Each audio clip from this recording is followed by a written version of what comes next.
Okay, guys, my name is Charles Sterling. Good morning, good afternoon, good evening, depending on where you're calling in from. Of course, now the cuckoo clock goes off. I was just telling Vishwa that we were actually going to start after the cuckoo clock, so it's not going off behind me. And I apologize for that. I started a little bit early. Anyways, if you have been on my calls before, you'll know that Vishwa is actually one of the very first external people to have created a PowerApps application. Our sales folks went to him on Monday or Sunday and said, "Oh my God, we have this large sales conference, S4 MGX, one of the ones we run, and we don't have an agenda application. Can you create one for us? And we need it by the end of the week." And of course, Vishwa, being a DevOps guy, Angular, using MVC frameworks, he rolled up his sleeves and said, "No problem." Took a look at the scope of the problem and said, maybe this is a good chance to use PowerApps. Very successful. I went out and actually talked to him about that. Very, very cool. So what's he's done since then? He's still actually gone out and done Pluralsight's trainings. He's actually, again, still focusing on what you call a high code or a lot of code in his DevOps workflows through Applied IS, but he has promised us, right, a Pluralsight conference on PowerApps and Flow. Is that right, Vishwa? Yep. Yes, All right. So we're looking forward to that. And what he's going to do is he's going to show us one of the more common use cases of how our large enterprise customers are using PowerApps. You know, you look at this, it's like, how would I use this? And actually, it turns out for integrating a lot of heterogeneous applications into a single portfolio or portal is actually a use case a lot of our people are doing. So it looks like I've got all kinds of people. Sandy's our regular on call. I've got Caleb from Dubai. I want to make sure that one of those guys can hear me. So Max from Tampa, can you go out and say that, yes, you can hear us? And it takes about 30 seconds. I just want to make sure that we've got an act before I hand the microphone over to you. Oh, by the way, this is going to be a little bit shorter. I asked Vishwa if we could see if we could get him to do everything that he was going to do in 30 minutes, and he said yes. I still haven't got an act. I got lots of hellos. So let's assume. Oh, yeah. So Sandy's saying she's got it. Yeah, Max has got it. Okay, good. So Vishwa, why don't you show us what you're going to walk through? Actually, I think you're going to do a bit of a recap because we've got a whole bunch of Power BI guys who haven't used PowerApps. If you hopefully you guys have all seen that there is a brand new custom visual for Power BI where you can put your PowerApp application in a Power BI report and dashboard. So we've got a lot of new Power BI people who have never looked at PowerApps before.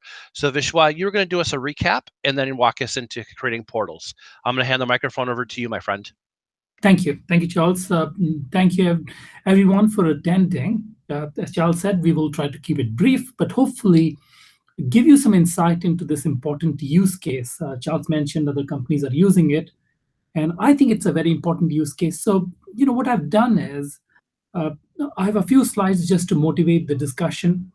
Then we will, look at some of the basics. I realize that some of you may not already be familiar with Power Apps. I will just do a very quick intro. And of course, this is not a tutorial in Power Apps. There have been many sessions that Charles has done before that you can go and look at if you're new to Power Apps, and the team has put out a number of videos. So I encourage you to look at that.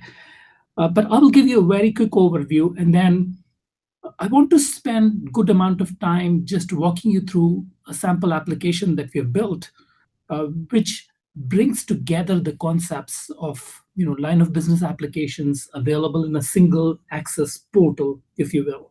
Okay, with that, let's get started. And you can send your questions in the chat window. I'm sure Charles is looking at that, or you can send me. Yeah, but we're getting all kinds of chats, and I'm answering them in real time. Very good. Or you can tweet at me later on, and I'm happy to respond to any questions. So let's get started. A very, very simple slide on what do I mean by line of business applications. Probably everybody on this call knows this. Just to level set here, we're talking about domain-specific applications. I was reading a study, a Gartner study or a Forrester study, that if information worker goes into the office, they're dealing with these number of line of business applications depending on the sector they are in. And 70%, I confirm this again, of these applications are some sort of legacy applications or applications that are separate. Of course, these are transactional in nature. Interactive goes without saying. but often they are riverbed, they integrate with other systems. These are some of the common elements of the line of business applications, right? So what I'm here to talk about is that even though you have to deal with the typical information worker has to deal with multiple line of business applications, maybe different authentication scheme, maybe a different riverbed, a different interaction style. It's just becoming overwhelming for them to go look at each system and pull information from that system. So with line of business app defined, uh, talked about, they're getting too complicated, and there are a number of studies out there which say people sometimes don't even bother going to that system and find their own ways of dealing with that information, of course, causing a problem. So, how do we sort of solve this problem of employees struggling with these large number of systems, right? And of course, one approach has been, hey, we need to go through this digital transformation, and we need to modernize these applications, and maybe we need to rewrite them so that they can talk to each other very well. And unfortunately, uh, big rewrites have not been very successful either. If you go into, uh, I'm sure many of you on the call have you had your own stories to share, but if you start a project which is a large giant application and you just want to rewrite that application using a modern platform, the chances of success are not that high, because you end up delivering the same capability and you end up inheriting some of those problems there. So the success rate is not that high there. On top of that, not only are we going out to these multiple applications, different authentication, different interaction models, uh, we also are looking for this information to be present in one single channel, whether it is mobile first or what have you. And even importantly, even though we are dealing with these line of business applications, we've been spoiled by all these consumer-like experience. So these are some of the challenges that most information workers face today. And the demand, as you can imagine, on the IT to deliver these kinds of applications is growing far too rapidly. And IT departments just don't have the capability to, in a traditional manner, solve these problems and build these applications from ground up. Okay.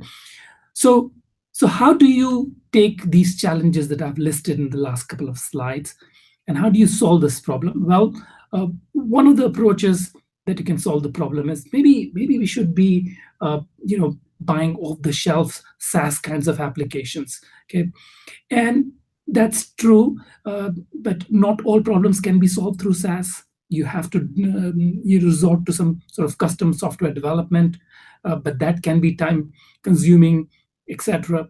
So what we are suggesting here is, let's just change the way we are building business apps. And here's where I'll just introduce very briefly the two services that I'm going to leverage as part of my presentation. So one is PowerApps. So if you are already very familiar with PowerApps, then you can ignore the next 30 seconds or 1 minute. But if you are completely new, PowerApps is a great way for building these applications, business applications, quickly. Essentially, you do that in 3 steps, as shown in this slide. You connect to a data source or a system.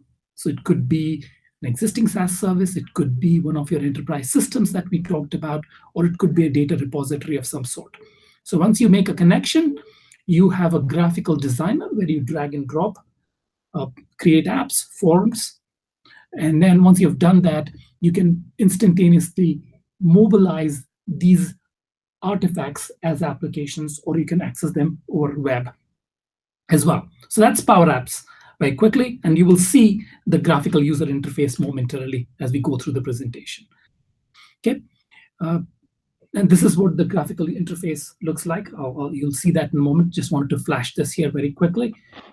The other service that I want to talk about, so you can connect to these data sources, you can drag and drop, you can bind it, and then you can make them available.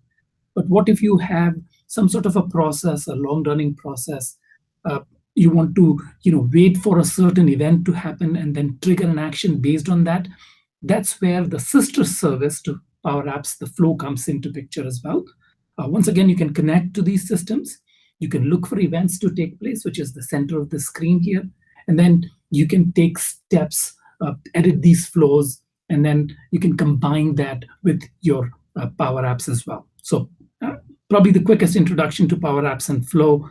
And this is what the flow looks like. So you have the on the right hand side of the screen, you can see a process step here, and you can say where is this trigger coming from and what action you need to perform on top of that. Okay. And of course, it comes with a number of connectors, a large number of connectors that you have seen, and we will be using many of these connectors as part of this demonstration momentarily. Okay. Now, you've written some of these, right? Actually, you've done your own connectors? I have, yes, in my Yeah. demo. Yep, we will be looking at one of the custom connectors here as well. Perfect. Absolutely. Absolutely.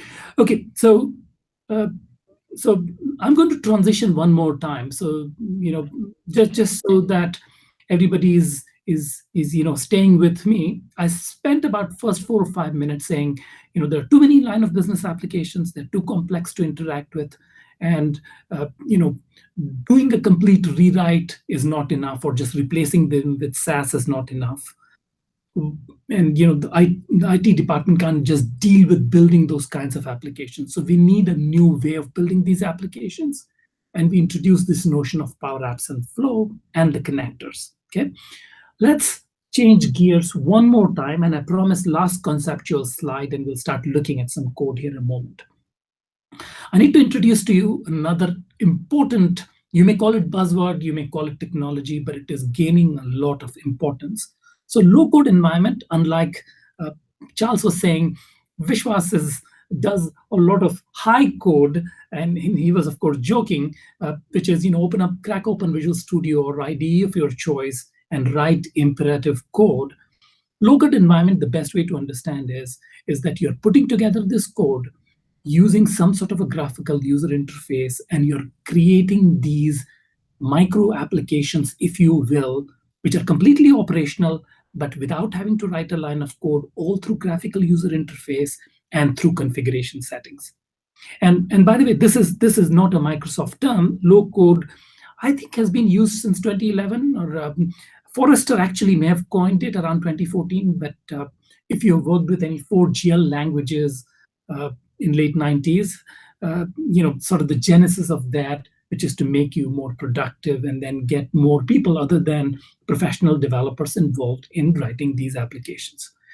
And I'm a professional developer, but I have to say I like the speed with which these applications can be developed. So I definitely subscribe to low code when it makes sense. Okay, so that's low code for you. But what does low code mean in terms of Power Apps and Flow? Okay, so low code generically, low code in the context of Power Apps and Flow. Here's a slide I stole from one of the Microsoft presentations, but this sort of gives you a very quick summary. I won't go through every bullet, but I just want to highlight a couple of key concepts. So when we talk about low code development in the context of Power Apps, you should think about how you do Excel workbooks, right? Essentially, you go to a cell, you write a formula, and you are essentially connecting one cell to another. So you're essentially binding it. And if some value changes in that cell, the connected cells get automatically updated. Okay, Power Apps, in fact, has a scripting language which is highly motivated by Excel formulas. And the Power Apps engine under the covers is running constantly. And if you make a change to a certain property, then the resulting control or a field or a label will get automatically updated. You don't have to write any imperative code. Okay, so to the extent you can, if you enter this Power Apps programming model with a declarative approach, you can think Excel, and you have controls, and you can simply bind it to the control and do as much as you can with that. Okay, let me come to the center. There are occasions where you want to do imperative logic because there are no buttons in Excel, right? I mean, you can write VBA and stuff like that. I'm not talking about that. But when you're developing an app, you will have buttons, you'll have change in events, And if you need to, you can absolutely do imperative logic here as well. So very much an Excel model, but then you also have the ability to write imperative code. And the only advanced topic that I'm going to talk about, which will apply to our presentation and you should be aware of, is you can actually, from inside the Power App, reach out to a data source and then update that data source. And that's what the patch command does. And that's all you need to take away from this slide as far as the advanced topics is concerned. And then I'm going to leverage this concept subsequently. Okay, so everybody with me so far? So declarative logic, think Excel first, and then if you need to, you'll get imperative logic, and I'll show you this in a moment. So we talked about low code, and this is how low code translates in terms of Power Apps and flow. To make this example more concrete, once again, guys, people who are Power App users for a long time, please bear with me for these two slides. So right here is a concrete example of the concept that I talked about in the previous slide. So essentially, this is what low code means. You drag and drop a camera control. This camera control is completely agnostic to the underlying platform, iPhone, Android, what have you. And you simply write some sort of an imperative code. In this case, you select the camera control, it takes a picture, it stores into a collection, and then you can use the patch command that I talked about to send that picture to some sort of a data source, maybe an Excel or SharePoint or what have you. Okay, so within 2 or 3 lines of code, you have essentially created an application which is agnostic to the underlying platform, can do some interesting things for you. And this is really the power of low-code platforms and the productivity that they offer. All right, so that is about 15 minutes into the presentation. So I'll take about 15 minutes to walk you through the application that I have developed. Okay, so let's move on to the demo. So here is a line of business portal application. So essentially, what I've done here is we have a single Power App, which is essentially a combination of multiple micro apps. What do I mean by that? So I'll walk you through that. So think of me as an information worker. I enter my office. I'm expected to go talk to and touch various systems. And up until now, before this Power App was built, I was required to go to these different data sources and pull information as I needed. And what I've done here is I've gone on to those sources and aggregated that information in this first screen of this Power App. You can see here I have and Charles, tell me if my zoom in works here as well or not. Your zoom in would work great. I can actually see it, and I can see the highlight you just put on Session Planner. Okay, excellent. So my line of business portal here, the first is Session Planner. So you can see here, the first one, this information actually is coming from Office 365 SharePoint Online. Somebody created a list there, and they're putting a bunch of sessions that I'm supposed to go watch. And it is going to pull that information. We'll look at that in a moment. Then I have, for some reason, I don't know why, you may be interested in knowing what is the Bitcoin currency rates as of today. Similarly, you may want to get inventory details. And what I tried to do, and Charles, this goes back to your question, this might be a system of record which is located on a mainframe. In fact, in preparation for this creating this app, there's a service out there which allows you to create IBM CICS transaction essentially, and then make that transaction appear as a REST endpoint. And so try to do that, and then invoke that underlying IBM ZOS REST API through API management. And just for the sake of complete transparency, the trial for that IBM emulation environment was limited. So right now we are going to be talking to API management directly, but it would exactly be the same. This is an example of a custom API being called. And I recommend going through API management because it allows you to do a number of things. It's a layer of indirection, essentially. Okay. Then you have the sales order.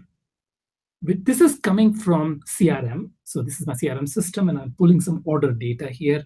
And the last two are self-explanatory. If my clients come in and drop some documents that I need to review, uh, so they come in and drop these documents in this Dropbox bucket, and I should be able to come and see what documents are available, have I processed them or not, without having to go log on to Dropbox. And then last but not the least, I'm a Wunderlist person. I have maintained all my task lists there, and I would like to have it available inside the portal with the rest of the information here. Okay, so let's go do a quick demo of this, and then we will break it apart and just show you how things are working here. So let's just call the session planner. This information is coming from Office 365. In fact, let's just go in. And so this is the SharePoint site. This is my trial subscription. And you can see there are, on my team site, there are a number of lists. And I'm talking about this list right here. Let's just go into that list. And you can see here that right now, this contains two elements here. And those are the elements that are being reflected here. Skills mix is the first session presented by Ronnie, and emerging roles is the other session here presented by John. Okay, so this is the first one coming from SharePoint Online, and then we'll walk through the code in a moment. This is the Bitcoin currency rates. And you can see this information is being pulled out from here. And the way it comes about, let's just go back here. You may be familiar with this. So there's a CoinDesk Bitcoin API, index API. And so what I had to do, we'll look at this in a moment, created a custom connector for this Bitcoin API. And in fact, if you go ahead and call this API right here, you can see, if you call this API, it returns this information. And because we have described the output, in this case, in a manner that PowerApps can understand in the Swagger file, we are able to, you'll see, we are able to parse out this information. For example, we can see the USD Bitcoin rate versus the Euro Bitcoin rate. Okay, so that's the Bitcoin part. Very quickly, moving forward, let's just go to the inventory details. This is the data that is coming in from API management. And I will go back here and show you the API management in a separate browser here. So right here is this API management right here. You can see this is the API management. So this is an endpoint. And as you know, if you've worked with API management, you can create policies. So this is an endpoint that's exposed by API management. You can internally drop a policy which makes a call to a backend system. And in this case, because we had limited subscription to that IBM emulation environment, so I can show you that. But the way it was working was you can drop a policy which creates the right tokens and then calls that IBM emulator environment.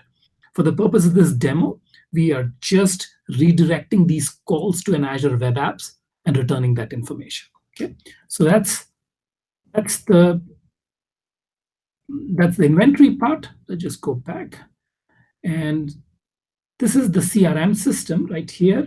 And this is interesting because up until now, we have been sort of looking at a read-only view of information. So, show me the list, show me the rate from the Bitcoin API. But in this case, the portal does not need to be a read-only portal. It can actually be a transactional thing. So I can actually come in here and, this order is pending, and I can create a new order for this laptops here. And then similarly, I can do this for the, I can go ahead and do that. And while it is processing it, let's just go back here to the portal.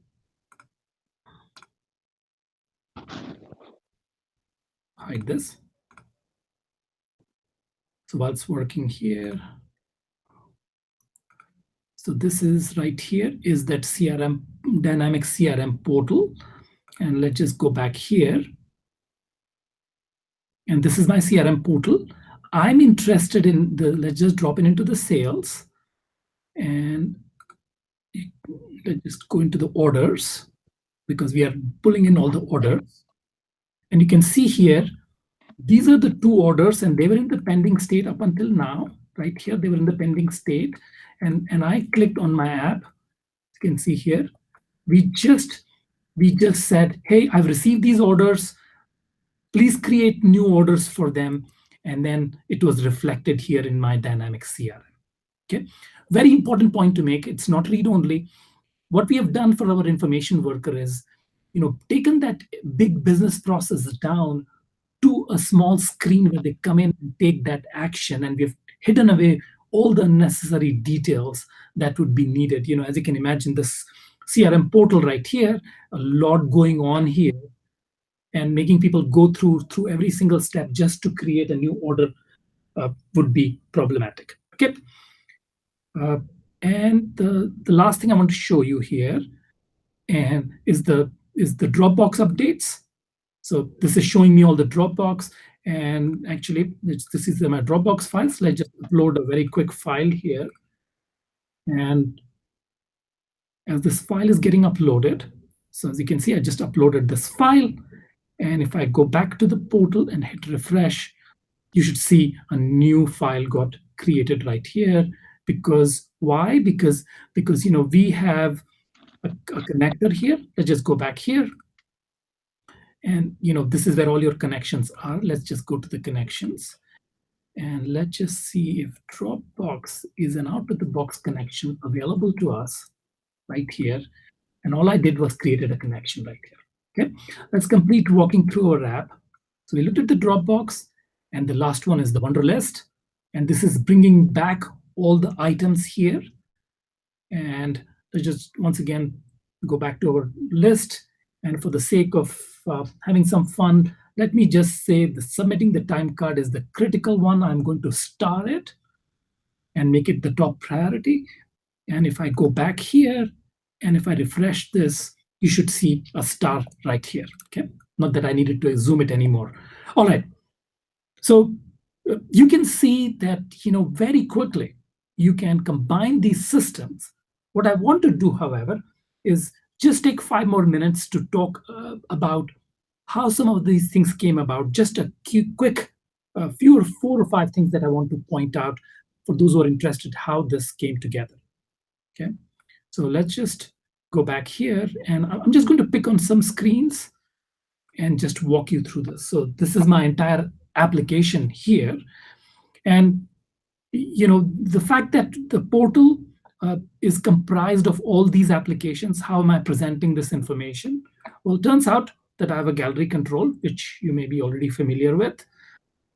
And the gallery control, if I look at here, let's just zoom into this, is bound to this data source. And this data source can be an external system, or it can be as simple as a collection. And in this case, there's a collection. And once again, you can see here, all the collections are available for you. Here's the home screen data. This is the collection. So this is where all our screens are located. Okay. And if you're wondering how the collection got created, well, when the application got started, right here, when the application got started, we basically created this collection and populated all the micro applications that we wanted to have on the home page. Okay, and once this collection was created, I bound it to the gallery control, and that's simple as that. Okay, I want to point out a couple of interesting things here. So this one was interesting because we were going to dynamic CRM, and you saw me create a new order for these. How did this come about? So let's just go back in here, and this is again a gallery control because we are going and talking. Let's see which gallery control this is. This is the sales order collection, right? And how did the sales order data source get created? Well, let's just go back to our collections. These are all the connections, and let's just find the dynamics connection. And we can, these are my dynamic connections right here. So by virtue of, so first I created dynamics connection and then created a data source from it. So what happened when I clicked on this button, when I created a new order? Let's just take a look at that first. What happened there was, let's just bring this up. We essentially, remember the patch command that I was talking about? We are taking this information about the current order, and we are essentially going to that data source, and the data source has to be dynamic, happens to be dynamics, and we go create and update that sales order, okay, using the information here. Really makes sense? So that's the dynamics part. I want to take a moment to also talk about how a custom connector comes into play. So let's pick one. The Bitcoin one is a custom connector, so I'll talk to you in a moment. The rest of the ones, the Wunderlist one, the Dropbox one, these are standard out of the box connectors. So very simple. And if you're wondering how the start stuff came about here, and basically what we do is when the data comes back, we check the visibility of this based on whether the item is starred or not. Okay, so Wunderlist and Dropbox are pretty simple. I want to take a moment to talk about the Bitcoin API because this one is interesting. And notice I've not, in this case, there is no gallery control here.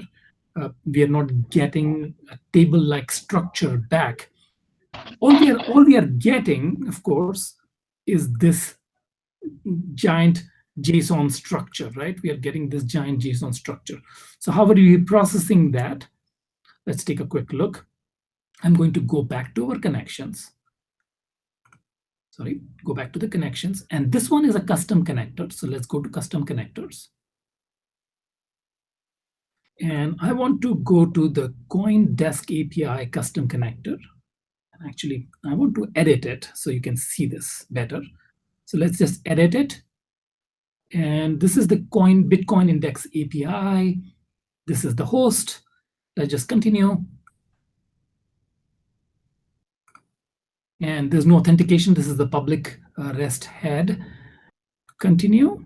And this is where I've defined an operation here. So I've defined an operation, and I've defined what the operation ID is, and I've defined what the path is. And this is really important. Let's just close this out and actually download the file here. Let's just download this for a moment. You can see it gives us the Swagger definition. Let's just open it up here. And I want to point out something interesting here. Because we have described our output, okay? So right here is the output. Sorry to scroll too fast here. Bear with me. So here, because we have described the output, we have structured information coming back. Why is this important? Let's just go back to our PowerApp for a moment. And let's look at this cell here. And you can see here that because the Swagger file, the output was defined, I didn't have to write some complex code to pass the JSON. I could say current price.bpi.usd.rate. Okay, so I could very easily do that without, and that's the beauty of the platform doing this for us. Now, one thing that I've forgotten to explain is where is this current price coming from? What is this? And to understand this, let's just go back here to the screen, and let's come up here. And basically what this is we are essentially declaring a variable. So we have this notion of a variable. We are declaring a variable, and we are populating the value of the variable by calling that custom connector. And once that variable is available, I can bind that variable to any element on my screen. Okay, that was the only other complicated part about this application. Let me pause here for a second for Charles. And looks like I've gone on for at least 32 minutes now.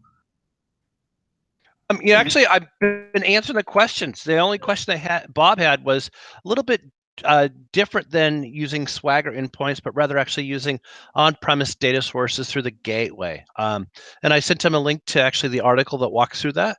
But Yep. it looks like we're good on the questions. So you carry on, my friend. And I'm not going to charge you a bottle of wine for 30 minutes. I'm actually going to charge you a bottle of wine for every 10 minutes that you're over on 60 minutes. So you're Okay, good. so I've already sort of looks like I have to buy you at least one bottle of wine. So I might use my 6 minutes here. I, I'll So I'm up a couple anyways for the MVP summit, so I'll get that for you when you come out to my house. okay, Go ahead. all right. So I think that's a good logical break for me to take a step back and summarize, and hopefully this makes sense to people. That ultimately the idea here is that rather than trying to uh, you know go in and try to reinvent these applications with a digital transformation in mind, of course do that uh, when you can and when it makes sense, but these low code environments uh, provide you great capability to uh, create essentially a facade or a portal that can bring this information and make the information workers more productive. Now I have all of this information on my phone, my tablet, my web browser, what have you, uh, and I can go through the daily actions that I need to perform rather easily and spend that time elsewhere being more productive. So I think that's an important thing to note. And as you said, this is an easy pattern, and I encourage you to try this out with a simple application. Since I have a few more minutes left, I did not show you a flow. So let me very quickly show you a flow that is I also incorporated as part of this application. So if you go here and go into flows, and by the way, when I come to the screen, this should be no news to people who have been working with Power Apps. This is the web.powerapps.com. So anytime you want to work with the connections or custom connectors, uh, the Power App Studio will redirect you to this web portal, and this is where you set up your connections and things like that. So here I have flows, and if I go into flows, I just want to call your attention to this one flow we have, which is open this up here. And remember that we uh, had this Wunderlist micro app, if you will, which was showing us all of the documents that a client may have uploaded that need to be processed, right? Uh, so, what if you didn't go to that screen? What if an important document came about? So rather than just bringing you that information as part of that tile, wouldn't it be nice if another program in the background monitored? So in addition to showing you the Dropbox files, wouldn't it be nice if another program was monitoring the Dropbox for you and sent you a push notification uh, when some document appeared there? And I've turned the notifications off on my phone. That's why you didn't see that come in. But you do indeed see here that 10 minutes ago, uh, as we dropped a new document in that Dropbox folder, uh, this flow ran and it sent a notification. Let's just go up here. So basically, it will generate a push notification whenever a new file gets added, and that notification will be available to our users. So in addition to being a portal and bringing information from multiple sources, the notification is an important capability here as well, so that you can break through all of the things that may be distracting our information worker and point them to an important event and an action that they need to take. And that's all baked in through this flow capability, because it's just constantly watching a data source of your choice and sending you notifications. So that's with that, Charles, I've come to the end of the prepared content I have. I hope your listeners will find this pattern useful and go apply it, because it is so much fun to just use these tools and build something quickly. Okay, and Richard Love actually asked, what's the intersection between Power Apps and Power BI. I'm putting this on the Power BI channel. I'm actually part of the Power BI team. Most of my day is spent with the Power BI. And the question is like, why is this here? What does this have to do with me? So I wanted to cover that off. And the primary reason that I was so excited about Power Apps when I first saw it is that Power BI is a great way of visualizing the data, right? I can look at it. I can get insights from it. But if I want to touch it, I want to update it, or I want to collect it, that's not Power BI. And for these audience that we actually built Power BI for, which is a business audience, we didn't have a tool to actually easily collect or update data until Power Apps. So the intersection, Richard, is I can now very, very easily go through. Vishwas, you can't hear me, right? I can, Okay, good. absolutely. With Power Apps, I can now easily enable business people to go out and update a data set. I can easily enable them to go out and collect. Let's say that I'm looking at actually. Let's go ahead and open up. Um, I'll send you a blog post. I can easily go out and add a widget to my dashboard that says I want to collect your username, or I want to collect maybe a star rating on whether or not you think that this is actually useful. And so lots and That's a lots of intersections. Yeah. Yeah, go ahead. I'm sorry, I That, just cut you off. that's a great question, first of all. And I think there is when we talk about low code environments, it just cannot be these micro apps that we've been talking about. That go look at this data. It's a combination of visualization, and if I can use a term sort of more from the data perspective, we've always had this concept of a write back. So, I can visualize the data, but I want to do a write back. And think of Power Apps as your write back capability. And you can have a dashboard which is comprised of Power BI widgets, and then a Power App, which can be your write back mechanism. And Charles, you can talk better about this than I can. About the team has enabled certain other scenarios where they can be aware of these widgets, can be aware of each other, and can be connected as part of one dashboard. Okay, and that's exactly right. Um, Richard, or people on the YouTube channel, can I get you guys to confirm that um, you actually can see me looking at you? Uh, because I'd love to actually show you maybe the blog site of this, and the or my blog post on this topic, and or maybe a quick demo. Because actually, while Vishwa was talking, somebody actually commented the fact that they ran into maybe a bug, and I actually went out and verified that there is a problem, and we're going to actually work on it. So if I can get someone to go out and say yes, they can see Chuck's screen looking at you. Okay. So Seth Hour is seeing he's saying he's seeing the inception of us echoing the screens back and forth. Great. So if I go out and open up a brand new Power App, so File, New, and Phone Layout, it doesn't really matter which one. Don't save this one. I can go through and say Insert Controls. Vishwa, can you see me okay? Is this something that's coming through? I can, absolutely. Yeah. Okay, perfect. I can go through and actually enumerate all my workspaces. And I've been playing with one with Seth, actually, with one called Power Demos. And I just built this one. Looks like my machine's going to reboot in 29 minutes. So maybe that's 29 seconds. Anyways, I can go out and take a look at the different dashboards. And what it's going to do is it's actually going to show me all the tiles in those different dashboards.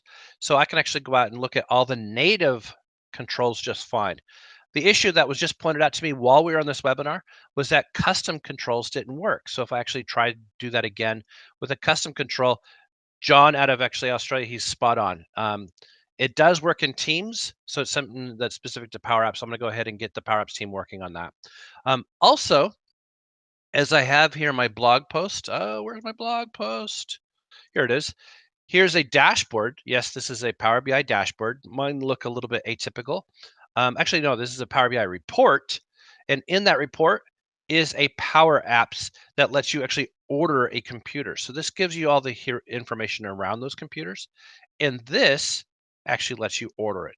So again, not only am I actually collecting data, I'm actually taking action on the data with a Power App inside of Power BI. So I'm going to actually go ahead and put that into the chat window, and I have to remove the protocol, otherwise Google removes it. It thinks it's a cross-site scripting, and that is why We've got Power Apps and Flow content, and Flow's got a ton of intersections with Power BI. That's a topic all unto itself and something I do on a regular basis, and I'd love to come back and do that. But this is why I've got Vishwas walking you guys through how to create these pretty sophisticated Power Apps for business personas. Vishwa, I'm going to let you close, and otherwise, I'm going to go ahead and stop the recording. Yep, no, that was a great, demonstration of how we can combine the two together. So, uh, hopefully, this was helpful, Charles, to your listeners. Like I said, my Twitter handle is vlele. Happy to take any questions. I hope you find building these applications productive and then helpful. This session being helpful towards that. So, with that, I'll nothing more to add from my side, Charles. Thank you for inviting me. Thank you very much, Vishwa, and I'm going to see you at the MVP Summit. Thank you very much, everybody. You guys have a great weekend.